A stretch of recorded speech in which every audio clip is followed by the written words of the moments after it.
कई मीडिया में ये भी खबर चल रही है कि पूर्णिमा जी ससुर जी के लिए सीट छोड़ भी सकती हैं। जैसा निर्णय होगा, देखिए सियासी राजनीति में उनकी वापसी होती है तो ये मुझे लगता है झारखंड के लिए भी अच्छा होगा, क्योंकि यहाँ की तमाम जनता उनका राह देख रही है। और सिर्फ झारखंड की जनता नहीं, हमारे परिवार के तमाम सदस्य भी उनका राह जो देखते रहते हैं, क्योंकि उनकी कमी कहीं ना कहीं सभी को खल रही थी। उनके आने से जो विश्वास जो थोड़ा सा डगमगा रहा था इधर उधर कहीं ना कहीं, पर वो एक पिलर के रूप में अगर खड़े हो जाएंगे तो मुझे लगता है जनता जो है अपना पूर्ण रूप से विश्वास भारतीय जनता पार्टी को दिखाएगी। जब तक वो यहाँ झारखंड में पूर्व मुख्यमंत्री के रूप में रहे और विधायक के रूप में भी रहे हैं, तो उन्होंने संगठन को सींचने का काम किया है। उनके नेतृत्व में जो है संगठन को और मजबूती मिली है और भारतीय जनता पार्टी के कार्यकर्ता भी बेहद उत्साहित है, क्योंकि अब उन्हें भी मजबूती मिलेगी। उड़ीसा के राज्यपाल रघुवर दास जी ने इस्तीफा दे दिया है। चर्चा है कि वह बीजेपी ज्वाइन कर सकते हैं और सक्रिय राजनीति में उनकी वापसी हो सकती है। इस वक्त बात करने के लिए हमारे साथ रघुवर दास की बहू और जमशेदपुर पूर्व की विधायक पूर्णिमा दास साहू हैं।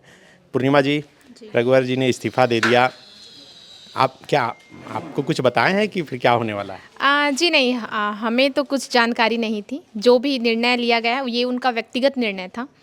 और जैसा कि हम अब जो है सियासी गलियारों में जो हलचल हो रही है, गर्माहट हो रही है, और ये देखा भी जा रहा है हमारे भारतीय जनता पार्टी के जितने भी तमाम कार्यकर्ता गण हैं, तमाम परिवार के सदस्य, भारतीय जनता पार्टी के सदस्य गण हैं, वो समस्त जो है उत्साह से भर गए हैं। हम सोशल मीडिया जैसे ही खोल रहे हैं सभी पर उत्साह जो है वो साफ नज़र आ रहा है। और मुझे लगता है जनता भी खुश है, क्योंकि अब उन्हें अटल विश्वास हो जाएगा कि हाँ, अब इनकी अगर सियासी राजनीति में उनकी वापसी होती है तो ये मुझे लगता है झारखंड के लिए भी अच्छा होगा, क्योंकि यहाँ की तमाम जनता उनका राह देख रही है। और सिर्फ झारखंड की जनता नहीं, हमारे परिवार के तमाम सदस्य भी उनका राह जो देखते रहते हैं, क्योंकि उनकी कमी कहीं ना कहीं सभी को खल रही थी। जी, दो तरह की चर्चा है। एक तो प्रदेश में वापसी हो सकती है, एक राष्ट्रीय स्तर पर भी वापसी हो सकती है। राष्ट्रीय अध्यक्ष बनने की चर्चा है। आप क्या चाहती हैं? क्या चर्चा है घर में? देखिए, मेरे चाहने ना चाहने से तो कुछ होगा नहीं। कार्यकर्ता क्या चाहते हैं, हमारा शीर्ष नेतृत्व क्या चाहते हैं, ये मायने रखता है। और जो भी वो चाहेंगे, जो भी उनका आदेश रहेगा, निर्देश रहेगा, उसे पालन करने के लिए हम भारतीय जनता पार्टी के कार्यकर्ता, हम सब तमाम लोग जो है उस निर्देश को हम पालन करेंगे। और जैसा कि आप सभी जान रहे हैं, इस झारखंड को विकास की ओर, तीव्र गति के विकास की ओर ले जाने वाले वही एक ऐसे कद्दावर नेता रहे हैं। तो जी हाँ, बस अब उम्मीदें और आशाएं बढ़ रही है, लोगों की भी और हमारी भी। बाकी जो भी निर्णय होगा वो हमें मंजूर होगा। आप जिस सीट से जीत कर आई हैं उससे 5 बार रघुवर जी जीत कर आए। आप 42,000 के आसपास वोट से जीत कर आई, तो उस सीट पर क्या उत्साह है लोगों में?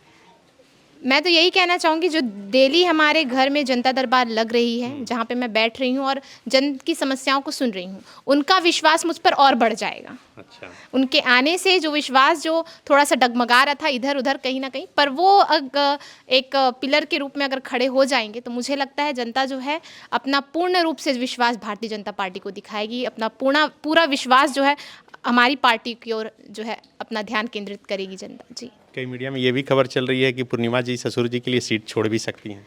जैसा निर्णय होगा, देखिए इसमें हम कुछ नहीं कर सकते। हमारे राजनीति क्षेत्र में आने से भी लेकर जितने भी निर्णय लिए गए वो शीर्ष नेतृत्व के द्वारा ही लिए गए हैं। तो जो शीर्ष नेतृत्व अपना निर्णय देगी, जो आदेश देगी, हम उसका पालन करेंगे। बाकी जो है, जो होता है अच्छे के लिए होता है और हम भी इसी के साथ ही चलते हैं। जी, झारखंड में तो अभी बहुत लंबे समय बाद चुनाव है 29 में, तो लग रहा है कि अभी अगर वापसी हो जाए तो 5 सालों में पार्टी संगठन बहुत मजबूत हो जाएगा। जी, देखिए, जब तक वो यहाँ झारखंड में पूर्व मुख्यमंत्री के रूप में रहे और विधायक के रूप में भी रहे हैं, तो उन्होंने संगठन को सींचने का काम किया है। उनके नेतृत्व में जो है संगठन को और मजबूती मिली है और भारतीय जनता पार्टी के कार्यकर्ता भी बेहद उत्साहित है, क्योंकि अब उन्हें भी मजबूती मिलेगी। तो कहीं ना कहीं हाँ, झारखंड के लिए ये अच्छा साबित होगा, मुझे ऐसा लगता है। लेकिन जिस तरह से मजबूत सरकार बनी है, आप पहली बार विधानसभा भी पहुंची, आपने सेशन भी अटेंड किया, मैया सम्मान योजना की राशि भी 28 तारीख को जाने वाली है, तो ये तमाम जो सरकार की स्कीम है और जो पूर्ण बहुमत जो है उस हिसाब से क्या मुकाबला विपक्ष मजबूती से कर पाएगा? या विपक्ष हमेशा से मजबूती से खड़ी रही है, चाहे वो पक्ष में हो या विपक्ष में हो, ये मायने नहीं रखता। भारतीय जनता पार्टी को जो जिम्मेदारी मिली है, जैसा मिला है, वो उन्होंने अपना जो है पूरा ध्यान जो है जनता के सेवा के लिए ही लगाया है, जनता की आवाज़ को बुलंद करने में ही लगाया है। चाहे आपने कहा मैया सम्मान योजना की राशि, वो अभी आई नहीं है, 28 को आने का वादा किया गया है माननीय मुख्यमंत्री जी के द्वारा।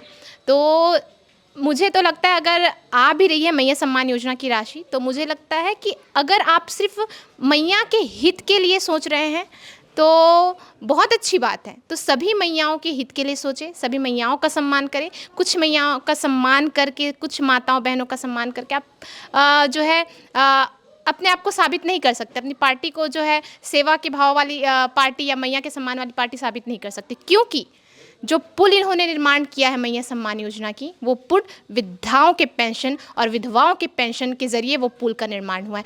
उनका जो पेंशन रोका गया है, ये बेहद गलत है, क्योंकि मैं ये बार बार कहूँगी, विधवाओं का पेंशन और वृद्धाओं का पेंशन ये उनकी जीवन की लाठी होती है। अगर आप इन्हें रोकते हैं तो मुझे नहीं लगता आप किसी मैया का सम्मान कर पाएंगे। और कोई मैया खुश होगी अपने घर के बुजुर्ग को नाखुश देखकर, अपने बाल बच्चों को जो आंदोलन कर रहे हैं उनको नाखुश देखकर कोई भी मैया खुश नहीं होगी। अच्छा, मतलब आपके क्षेत्र के लोग बता रहे हैं क्या कि वृद्धा पेंशन और विधवा पेंशन रोक दिया गया? जी बिल्कुल। हम अभी जो जिम्मेदारी मिली है उसके तहत हम अपने घर में जनता से मिलते हैं, जनता हमारे पास आती है। ज़्यादा से ज़्यादा जो मैया हैं, जो वृद्धाएं हैं, विधवाएं हैं, वो हमारे पास आ रही हैं। उनका यही कहना है कि हमारे पेंशन अब रोक दिए गए हैं। हम उन्हें क्या जवाब दें? हम तो यही कहते हैं कि हम पर जितना बन पाएगा हम उस हद तक जाकर माननीय मुख्यमंत्री जी से आग्रह करेंगे, विनती करेंगे कि आप मैया के सम्मान की राशि के साथ वृद्धाओं का पेंशन और विधवाओं का पेंशन भी आप जो है रोके नहीं, इन्हें भी चलने दें। ये योजनाएं बेहद ज़रूरी है हमारे बुज़ुर्ग दंपत्ति के लिए और हमारे विधवा महिलाओं के लिए। जी, कैसा लग रहा है? हर दिन आप देख रहे हैं तस्वीरों के माध्यम से कि लोगों से मिल रहे हैं, उनकी समस्याएं सुन रहे हैं। बहुत उत्साहित हूँ कि मुझे ये जिम्मेवारी दी गई, क्योंकि ये नेक कार्य है। अगर इस नेक कार्य के लिए मुझे चुना गया है केंद्रीय नेतृत्व के द्वारा, और केंद्रीय नेतृत्व ने तो ये भार दिया मुझ पर, और इसे जनता ने साबित किया है, अपना आशीर्वाद देकर मुझे और मजबूती दी है कि अब जो है एक महिला जो है अच्छे से समझ सकेगी उन वृद्धाओं के समस्याओं को, हमारी मैयाओं की समस्याओं को, हमारे क्षेत्र की तमाम उन समस्याओं को, और उच्च शिरे तक इसका जो है हम मांग करेंगे, इनकी समस्याओं को उजागर करेंगे। और जो शीर्ष में बैठे हुए जितने भी नेता हैं उनके कान को अच्छे से भर देंगे कि समस्याएं झारखंड में बहुत सी हैं, इनका निवारण करना बेहद ज़रूरी है। अन्य समस्याएं तो होती रहेंगी। और सबसे पहली बात, इन्होंने तो मैया सम्मान की बात तो कर ही दी थी, पर 450 रुपये गैस सिलेंडर की बात कभी की नहीं। तो इसकी बात होनी भी चाहिए, क्योंकि इन्होंने चुनावी दौर में जितने वादे किए हैं उसमें 450 रुपये गैस सिलेंडर का भी एक वादा था, जिसका ये नाम नहीं ले रहे हैं, ना चर्चा कर रहे हैं। तो मैं तो चाहूँगी ज़मीनी स्तर पर इसे लागू करना चाहिए। महिलाओं की सुरक्षा को लेकर ठोस जो है कानून और नियम बनने चाहिए, क्योंकि हमारे रांची में ही आप देख ले छेड़खानी की वारदातें होती आ रही हैं। जो भेड़िया हैं वो ऐसे ही खुले रूप में घूम रहे हैं यहाँ। तो महिलाओं की सुरक्षा सबसे ज़्यादा ज़रूरी है। बाकी समस्या होती रहेगी, पर महिला की सुरक्षा को नज़रअंदाज नहीं कर सकते आप। तो बिल्कुल, ये पूर्णिमा दास साहू हैं, रघुवर दास के इस्तीफे और सक्रिय राजनीति में वापसी को लेकर उत्साहित हैं और कह रही हैं कि संगठन मजबूत होगा और इन्हें काम करने की और ताकत मिलेगी। शुक्रिया। गोल, जहां 27 वर्षों के सफर में 17,000 से भी अधिक छात्रों ने डॉक्टर एवं इंजीनियर बनकर भरे सफलता की ऊंची उड़ान, जहां साधारण छात्र भी झारखंड टॉपर्स बनकर बना रहे इतिहास। दूरदर्शी शिक्षाविद श्री विपिन सिंह के मार्गदर्शन में मेडिकल एवं इंजीनियरिंग के लाखों छात्रों के लिए आशा की किरण के रूप में गोल, nation's leading institute. Like, share and subscribe. www.thefollowup.in